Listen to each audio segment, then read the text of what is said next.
Hello everyone, मैं Kapil Tripathi quantum classes में आपका स्वागत करता हूं। आज मैं आपको हेलो एल्केन्स और हेलो एरीन्स के इंपॉर्टेंट क्वेश्चंस कराऊंगा जो बोर्ड पेपर के लिए बहुत ही इंपॉर्टेंट हैं। इनको आप लोग जो है ज़रूर तैयार करके जाएं, जिससे आपके बोर्ड पेपर में कम से कम 3-4 नंबर आ सकें इस चैप्टर से, निश्चित रूप से आ सकें। और आप लोग जो है ज़्यादा से ज़्यादा तैयारी करें, जैसे सारे क्वेश्चंस आपके सॉल्व हो जाएँ इस चैप्टर से। तो उसके प्रयास में ये वीडियो में बना रहा हूँ, तो आप जो है उसको ध्यान से देखेंगे और मैं समझाने का भी कोशिश करूँगा। मैं इस वीडियो में आपको जो भी डाउट्स रहेंगी समझाने की कोशिश भी की जाएगी। तो पहला क्वेश्चन है the position of Br in the compound in. तो ये कंपाउंड आपको दिया गया है CH3CH double bond CH CBr CH3 का whole twice can be classified as. तो ये आपका कंपाउंड कैसा है? ये आपका जो Br जो जुड़ा हुआ है वो आपका किस कार्बन से जुड़ा हुआ है? वो कार्बन कैसा है? sp3 हाइब्रिडाइज्ड है। कार्बन कैसा है? sp3 हाइब्रिडाइज्ड है। उसके नेक्स्ट कार्बन पर डबल बॉन्ड है। अगर नेक्स्ट कार्बन पर डबल बॉन्ड आता है तो वो हमारा कार्बन कैसा हो जाता है? एलाइलिक कार्बन होता है। मतलब Br जिस कार्बन पर जुड़ा है उसके नेक्स्ट में कार्बन कार्बन डबल बॉन्ड अगर होता है तो हमारा कैसा कार्बन हो जाता है? Allylic carbon. तो पहले क्वेश्चन का पहला ऑप्शन सही रहेगा। तो आपको पहले क्वेश्चन का पहला सही आंसर होगा ये वाला एलाइल। ठीक है, बहुत इंपॉर्टेंट रहेंगे इसके एलाइल विनाइल वाले पार्ट जरूर पढ़ के जाएं आप लोग। ठीक है, दूसरा है question which of the following is most preferred to prepare alkyl chloride from alcohol. Alcohol से हमें क्लोराइड फॉर्म करना है। जैसे मान लीजिए CH3OH है और CH3Cl फॉर्म करना है, तो कौन सा बेटर रीजेंट रहेगा? SOCl2 रहेगा, PCl5 रहेगा, कंसंट्रेटेड HCl रहेगा कि PCl3 रहेगा? तो सबसे अच्छा रहेगा SOCl2 थायोनाइल क्लोराइड। ठीक है, बहुत इंपॉर्टेंट है। SOCl2 सबसे अच्छा है OH से Cl लाने के लिए, तो इसलिए हम SOCl2 यहां पर सही ऑप्शन रहेगा। तीसरा क्वेश्चन देखिएगा, arrange the following compounds in the increasing order of their densities. तो इसमें जो है डेंसिटी किसकी सबसे ज़्यादा रहेगी? चारों कंपाउंड्स में पहला बेंजीन है, दूसरा क्लोरोबेंजीन है, तीसरा 1,3 डाई क्लोरोबेंजीन और चौथा 1 ब्रोमो 3 क्लोरोबेंजीन है। तो इसमें आपको सबसे ज़्यादा डेंसिटी किसमें दिखाई पड़ रही है? फोर्थ वाले में। क्यों? क्योंकि मास बढ़ने पर डेंसिटी बढ़ जाती है। डेंसिटी का फॉर्मूला क्या होता है? Mass upon volume. Volume same होने पर मास पर डिपेंड रहेगी डेंसिटी। और मास किसमें ज़्यादा दिखाई पड़ रहा है? फोर्थ वाले ऑप्शन में, क्योंकि Br का मास Br चारों में सिर्फ फोर्थ वाले ऑप्शन में Br है, बाकी सब में Cl है। तो Br और Cl दोनों ही इसमें अवेलेबल हैं फोर्थ ऑप्शन में, इसलिए मास बढ़ जाएगा, जिसकी वजह से इसमें क्या हो जाएगा? डेंसिटी इसकी जो है सबसे ज़्यादा रहेगी। तो इसमें सबसे ज़्यादा डेंसिटी रहेगी फोर्थ वाले की, फिर उसके बाद में रहेगी, अगर हम लिखें इसमें तो सबसे ज़्यादा किसकी रहेगी? अगर इसको हम सॉल्व करें तो फोर्थ ऑप्शन सही रहेगा। फोर्थ, ठीक है, फोर्थ रहेगा। फिर इसके बाद में फोर्थ के बाद में थर्ड रहेगा, और थर्ड के बाद में सेकेंड, ठीक है, और फिर उसके बाद में फर्स्ट रहेगा। इस तरीके से आंसर जाएगा फोर्थ, थर्ड, सेकेंड और फर्स्ट। क्यों? क्योंकि सबसे कम मास फर्स्ट का है और सबसे ज़्यादा मास फोर्थ का है, फिर थर्ड का है, फिर सेकंड का है। तो ऑर्डर आपका क्या रहेगा? फोर्थ, थर्ड, सेकंड और फर्स्ट। इस ऑर्डर में उसको आपको अरेंज करना है। ठीक है, अरेंज करने के लिए आपको ऑप्शन दिए जाएंगे, किसमें फोर्थ ऑप्शन होगा, किसमें थर्ड होगा, इस तरीके से ऑप्शन दिए जाएंगे। हमने आपको इसका आंसर समझा दिया है। तो फोर्थ की डेंसिटी सबसे ज़्यादा, फिर थर्ड की, फिर सेकेंड की और फिर फर्स्ट की। चौथे क्वेश्चन पर जाते हैं, arrange the following compounds in increasing order of their boiling points. तो बॉइलिंग पॉइंट्स में हम जानते हैं कि जो है मास बढ़ने पर बॉइलिंग पॉइंट्स बढ़ जाते हैं, लेकिन अगर मास लगभग जो है सब कंपाउंड्स का अगर बराबर रहता है तो उसमें हमें दूसरे फैक्टर देखने पड़ते हैं। कौन से? कि जो आपका जो चेन है वो स्ट्रेट है, लिनियर है, कि उसमें आइसोमराइजेशन हो रहा है। तो जितना ज़्यादा आइसोमराइजेशन होगा तो उतना बॉइलिंग पॉइंट कम होगा, क्योंकि जो आइसोमराइजेशन होने पर जो कंपाउंड्स होता है वो स्फीयर की तरह एक्ट करने लगता है, और स्फीयर का सरफेस एरिया सबसे कम रहता है, जिससे उनके बीच में forces of attraction, intermolecular forces of attraction कम लगता है। तो क्या हो जाता है? जो स्ट्रेट चेन रहती है उसका बॉइलिंग पॉइंट सबसे ज़्यादा रहेगा, फिर जिसमें सेकेंडरी है, जिसमें टर्सरी है, फिर उसके बाद में तीसरे नंबर पर टर्सरी आएगा।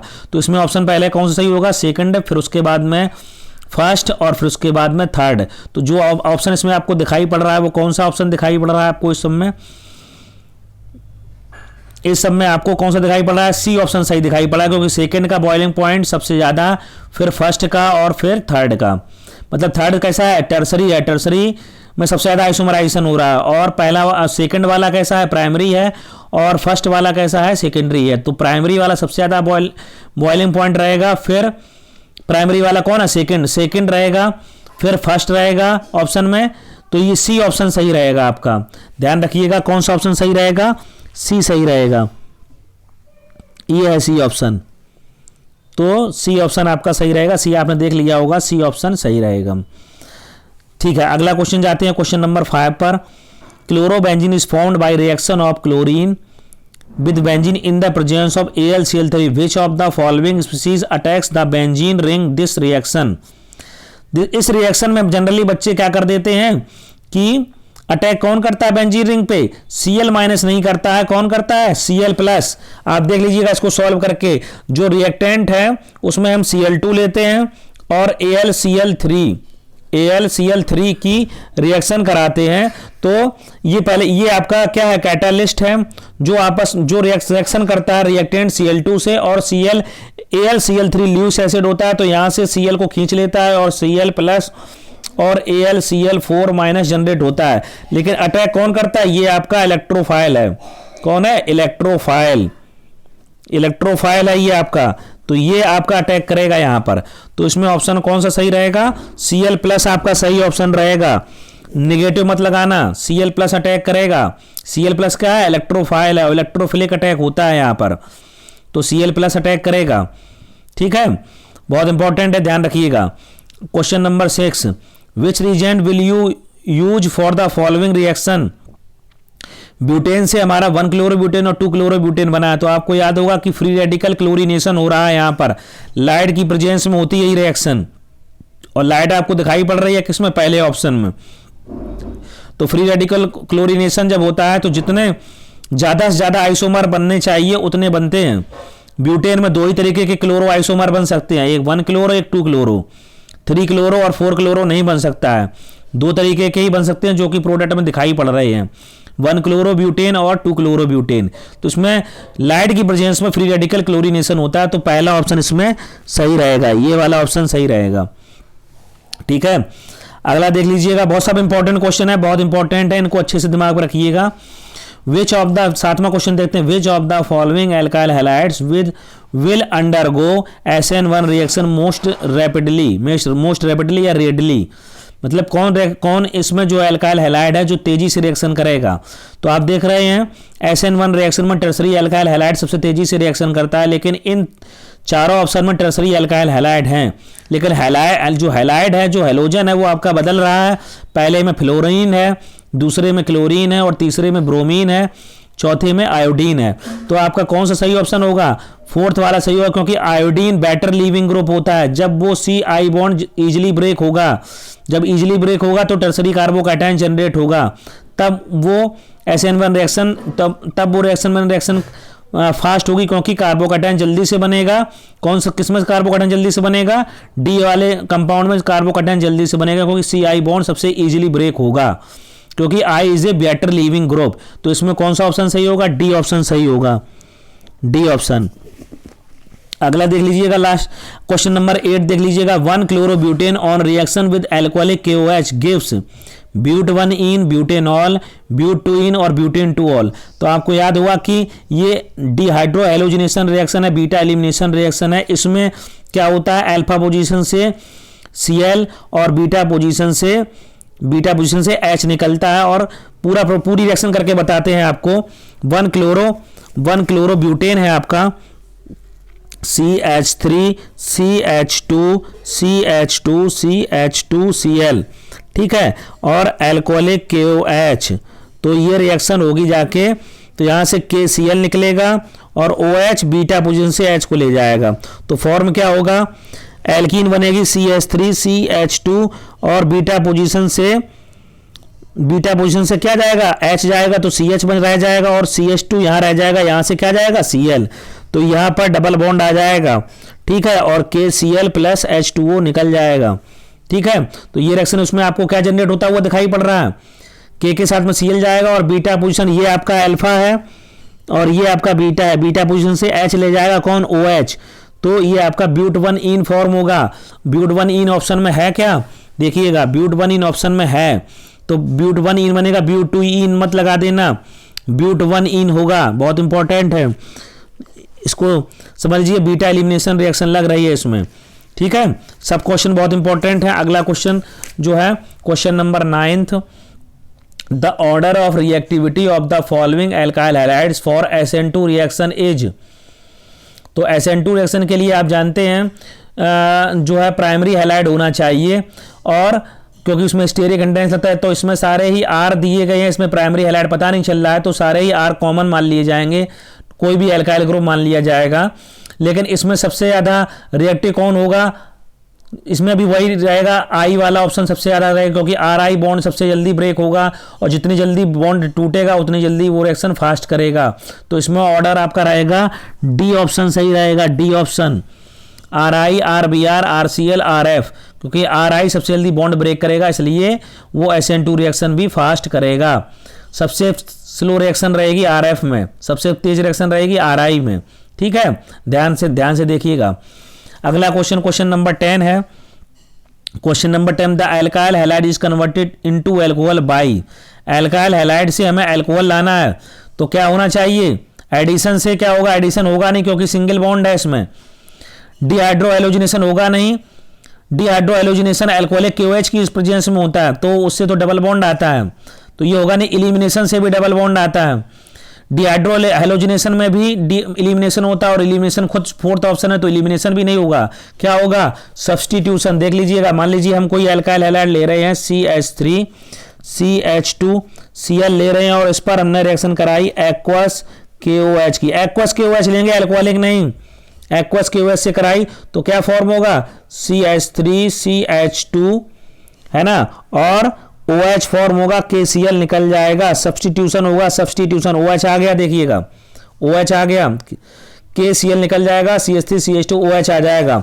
तो इस तरीके से आपका कौन सा ऑप्शन होगा, सब्स्टिट्यूशन होगा रिएक्शन, सब्स्टिट्यूशन रिएक्शन होगी जाके, तो इसमें B ऑप्शन सही होगा जाके, B ऑप्शन आपका कौन सा है, सब्स्टिट्यूशन, ये ऑप्शन सही होगा जाके, ठीक है, ध्यान रखिएगा। ए ग्रिग्नार्ड एजेंट में भी made by reaction with magnesium, देखो मैग्नीशियम की रिएक्शन किससे हो जाए जो ग्रिग्नार्ड एजेंट बन जाए तो कौन जल्दी करेगा, एल्काइल। ग्रिग्नार्ड एजेंट होता क्या है, ग्रिग्नार्ड एजेंट आपको याद होगा RMgX होता है, ग्रिग्नार्ड एजेंट RMgX होता है, तो हमारे पास में मैग्नीशियम ऑलरेडी है तो इसमें हम अगर RX की रिएक्शन करा दें तो हमको ग्रिग्नार्ड एजेंट मिल जाएगा, RMgX मिल जाएगा, RMgX मिल जाएगा, ठीक है, RMgX।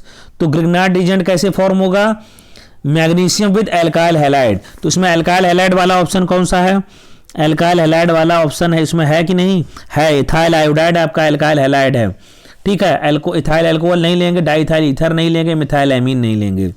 मैग्नीशियम ग्रिग्नार्ड एजेंट बनाना RMgX कहते हैं, मैग्नीशियम हमारे पास में है ही और एल्काइल हैलाइड और मिल जाए इथाइल आयोडाइड, तो इथाइल मैग्नीशियम आयोडाइड फॉर्म हो जाएगा, इथाइल मैग्नीशियम आयोडाइड, जब इथाइल आयोडाइड की रिएक्शन होगी, ठीक है, तो थर्ड ऑप्शन सही होगा जाके। क्वेश्चन नंबर 12 देख लीजिएगा, Fittig reaction can be use to prepare, कौन सा, एरोमेटिक, डाई एरोमेटिक कंपाउंड बनाता है, मतलब डाई फिनाइल, आपको याद होगा 2 एल्काइल हैलाइड रहते हैं, Na की रिएक्शन होती है, दो एरोमेटिक एल्काइल हैलाइड लेते हैं और सोडियम की प्रेजेंस में रिएक्शन होती है तो 2NaCl निकल जाता है और दोनों बेंजीन रिंग ज्वाइंट हो जाती हैं तो उससे हमें डाईफिनाइल मिल जाता है।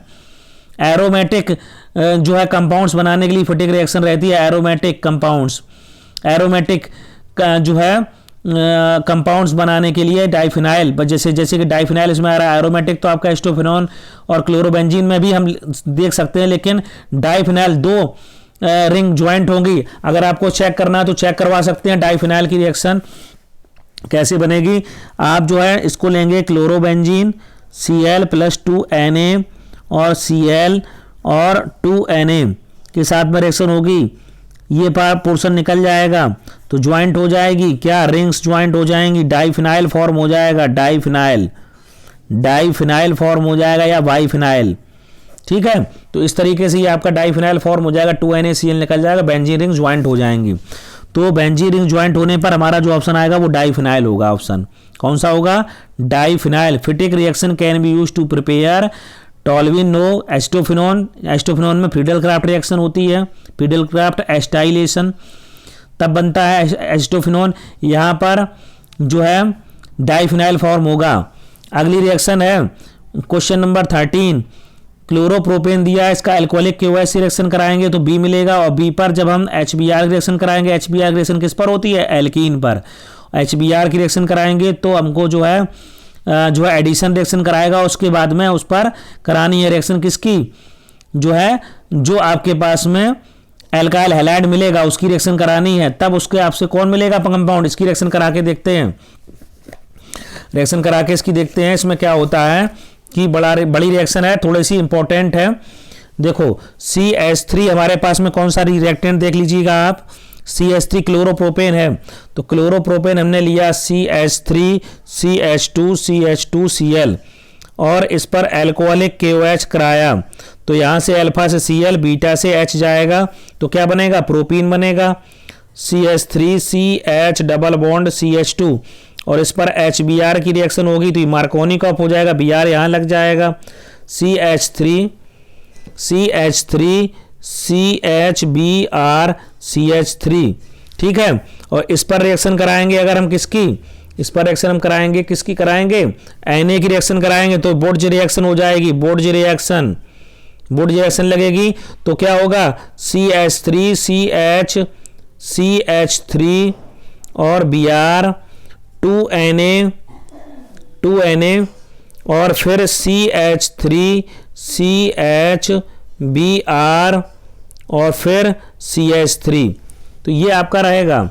ठीक है, अल्कोहलिक की वजह से प्रोपीन बनेगा, प्रोपीन पर HBr रिएक्शन होगी, 2 ब्रोमोप्रोपेन बनेगा, फिर Na की रिएक्शन होगी, तो यहाँ से ये जो है 2 निकल जाएगा NaBr, है ना, 2NaBr निकल जाएगा, तो यहाँ से बनेगा क्या, CH3 CH3, यहीं से ज्वाइंट हो जाएगा CH3 और CH3, तो ये आपका क्या बनेगा जाके बताइएगा, यहाँ से 2,3 डाइमिथाइल ब्यूटेन बनेगा। देखो 1 2 3 4, तो 3 पे भी मिथाइल है और 2 पे भी मिथाइल है, 2,3 डाइमिथाइल, 2,3 आप देख लीजिएगा कौन सा बनेगा, 2,3 डाइमिथाइल ब्यूटेन बनेगा। तो यहाँ से आपका ऑप्शन कौन सा सही हो जाएगा, 2,3 डाइमिथाइल ब्यूटेन, 2,3 डाइमिथाइल ब्यूटेन सही होगा जाके। ये कन्वर्जन इंपॉर्टेंट है, आपके एक्सरसाइज में इस तरीके का एक हेक्सेन वाला कन्वर्जन दिया गया है। ठीक है, तो ये अच्छी रिएक्शन, इसमें बीटा एलिमिनेशन रिएक्शन भी लग रही है, फिर मार्कोनिकॉफ एडिशन लग रहा है, फिर उसके बाद बोर्ज रिएक्शन लग रही है, इससे हमें 2,3 डाइमिथाइल ब्यूटेन फॉर्म होगा जाके। ठीक है, करके हमने बताई, एक बार रिएक्शन को देखना चाहें देख सकते हैं।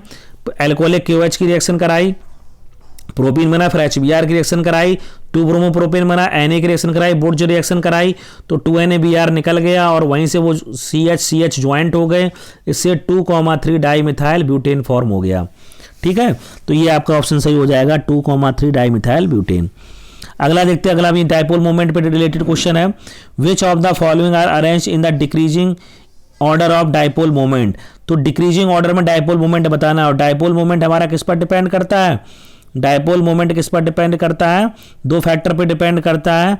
एक तो उसके चार्ज पर जो है कार्बन और जो है हेलोजन के बीच में जो चार्ज आएंगे, जो कार्बन पर चार्ज आएगा और हेलोजन पर चार्ज आएगा, उन पर डिपेंड रहेगा, जो partial positive partial negative charge रहेगा, चार्ज पर डिपेंड करेगा, और उनके बीच के चार्जेस के बीच की डिस्टेंस पर डिपेंड करेगा। तो उससे क्या होगा जाके, उस पर डिपेंड करेगा, 2 factor mu equal to Q into D पर डिपेंड करता है dipole moment, mu equal to Q into D पर डिपेंड करता है डाइपोल मोमेंट। तो क्यू बढ़ेगा तो भी डाइपोल मोमेंट बढ़ेगा, और डी उनके बीच की डिस्टेंस बढ़ेगी तो भी डाइपोल मोमेंट बढ़ेगा।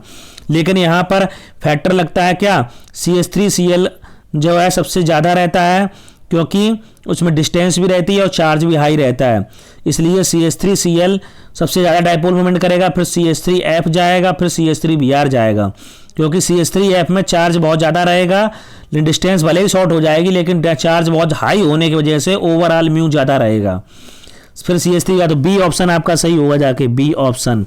याद रखिएगा CH3Br मत कर देना या CH3F मत कर देना, सबसे ज़्यादा CH3Cl, फिर CH3F, फिर CH3Br इंपॉर्टेंट है, क्योंकि बच्चे इसमें या तो CH3Br को चूज करते हैं या फिर CH3F को, और रहेगा इसमें सबसे ज़्यादा CH3Cl का, तो CH3Cl, CH3F, CH3Br रहेगा। ठीक है, अगले क्वेश्चन को देखते हो, क्वेश्चन नंबर 15 को। N propyl chloride on reaction with aqueous KOH gives. Aqueous KOH क्या करता है, सब्स्टिट्यूशन रिएक्शन करता है, तो प्रोपाइल क्लोराइड की जगह क्या आ जाएगा, प्रोपाइल अल्कोहल, और प्रोपाइल अल्कोहल को हम क्या कहेंगे, प्रोपेनॉल कहेंगे। प्रोपेनॉल मतलब 1 पोजीशन पर OH होगा और 3 कार्बन होंगे, तो प्रोपेनॉल फॉर्म होगा, सब्स्टिट्यूशन रिएक्शन होगी, क्लोराइड की जगह क्या आ जाएगा, OH हाइड्रोक्साइड आ जाएगा, तो प्रोपेनॉल फॉर्म हो जाएगा। तो क्या होगा, एक्वस KOH का आपको विशेष ख्याल रखना है, alcoholic KOH beta elimination reaction करता है और एक्वस KOH सब्स्टिट्यूशन रिएक्शन करता है, तो प्रोपेनॉल आपका यहां पर सही रहेगा आंसर, प्रोपेनॉल। ठीक है, अगला देखिएगा, identify the compound Y in the following reaction. ये प्राइमरी एरोमेटिक अमीन है जिस पर सोडियम नाइट्राइड और HCl की रिएक्शन हो रही है इन प्रेजेंस ऑफ टेम्परेचर 273 से 278 केल्विन, जिससे हमें मिल रहा है बेंजीन डाइजोनियम क्लोराइड। आपको याद होगी ये रिएक्शन कौन सी रिएक्शन है, सेंडमेयर रिएक्शन है। इसको ऊपर Cu2Cl2 की रिएक्शन कराई तो N2 निकल गया, तो बचा क्या, बेंजीन रिंग पे क्या बचा, सिर्फ Cl बचा, तो क्या फॉर्म होगा, क्लोरोबेंजीन फॉर्म होगा, क्लोरोबेंजीन फॉर्म होगा, क्लोरोबेंजीन यहाँ पर सही होगा आंसर, क्योंकि जो है ये क्लोरोबेंजीन और ब्रोमोबेंजीन फॉर्म करने के लिए सेंडमेयर रिएक्शन यूज होती है। ठीक है, जिसमें NaNO2 प्लस HCl पहला स्टेप में बनता है, N2Cl डाइजोनियम सॉल्ट, उसके बाद में हम क्यूप्रस हैलाइड यूज करते हैं जिसमें Cu2Br2 या फिर Cu2Cl2 ले सकते हैं। अगर Cu2Cl2 लेते हैं तो क्लोरोबेंजीन बनेगा, अगर Cu2Br2 लेते हैं तो ब्रोमोबेंजीन बनेगा। ठीक है, तो पहला ऑप्शन इसमें क्लोरोबेंजीन का एक ही है ऑप्शन, पहला ऑप्शन है वही सही है, बाकी में नहीं सही है। ठीक है, लास्ट क्वेश्चन देखते हैं, जो है ये बॉइलिंग पॉइंट्स पर डिपेंड है। Which is the correct increasing order of boiling points. तो बॉइलिंग पॉइंट्स में आपको 4 कंपाउंड दिए गए हैं, 1 आयोडोब्यूटेन, 1 ब्रोमोब्यूटेन, 1 क्लोरोब्यूटेन और ब्यूटेन। तो आप जानते हैं कि सबसे ज्यादा किसका जो है बॉइलिंग पॉइंट हाई रहेगा, आप बताइए सबसे ज्यादा किसका रहेगा बॉइलिंग पॉइंट हाई, जिसका जो है मास ज्यादा होगा, मास के फैक्टर पे ज्यादा डिपेंड करेगा, क्योंकि जो है अगर हम 3 कंपाउंड देखें इसमें 1 आयोडोब्यूटेन, 1 ब्रोमोब्यूटेन और 1 क्लोरोब्यूटेन, इसमें मास तो देखेंगे ही, साथ में इसमें डायपोल फोर्सेस ऑफ अट्रैक्शन भी देखेंगे, लग रहे हैं, क्योंकि और ब्यूटेन में normal van der Waals force लग रहा है, तो ये तो सबसे कम रहेगा ब्यूटेन। और आयोडोब्यूटेन में क्योंकि मास बहुत ज़्यादा है और अल्काइल हैलाइड भी है ये, तो 1 आयोडोब्यूटेन का बॉइलिंग पॉइंट सबसे ज़्यादा रहेगा, फिर 1 ब्रोमोब्यूटेन का, फिर 1 क्लोरोब्यूटेन का, फिर सिर्फ ब्यूटेन का। तो पहला ऑप्शन इसमें सही रहेगा, ये वाला ऑप्शन पहला सही रहेगा, बाकी के ऑप्शन गलत रहेंगे, क्योंकि मास के बढ़ने के साथ में बॉइलिंग पॉइंट भी बढ़ेगा। हालांकि सारे ही कंपाउंड्स जो है किसी में भी आइसोमराइजेशन नहीं है, लेकिन यहाँ पर जो लीविंग ग्रुप है, जो लीविंग है वो आयोडीन है, वो कि जो जिसमें ज़्यादा मास होता है, इसलिए बॉइलिंग पॉइंट उसका बढ़ जाएगा। और ब्यूटेन में कोई भी हैलाइड नहीं जुड़ा हुआ, इसलिए उसका मास सबसे कम रहेगा, इसलिए उसका बॉइलिंग पॉइंट सबसे कम रहेगा। जैसे जैसे मास कम होता चला जाएगा बॉइलिंग पॉइंट कम होता चला जाएगा। तो आयोडोब्यूटेन का मास सबसे ज़्यादा, इसलिए उसका बॉइलिंग पॉइंट सबसे ज़्यादा, और ब्यूटेन का मास सबसे कम, इसलिए उसका बॉइलिंग पॉइंट सबसे कम है। उम्मीद है आपने ये सब क्वेश्चन बहुत अच्छे से समझे होंगे, और ये अगर क्वेश्चन आप अच्छे से कर लेते हैं तो उम्मीद है कि आपके पेपर बहुत अच्छे, आपके इस चैप्टर से क्वेश्चन अच्छे से अच्छे सॉल्व हो जाएंगे। तो आपको जो है हमारी तरफ से बहुत बहुत शुभकामनाएं। Best of luck for your chemistry exam. Thank you.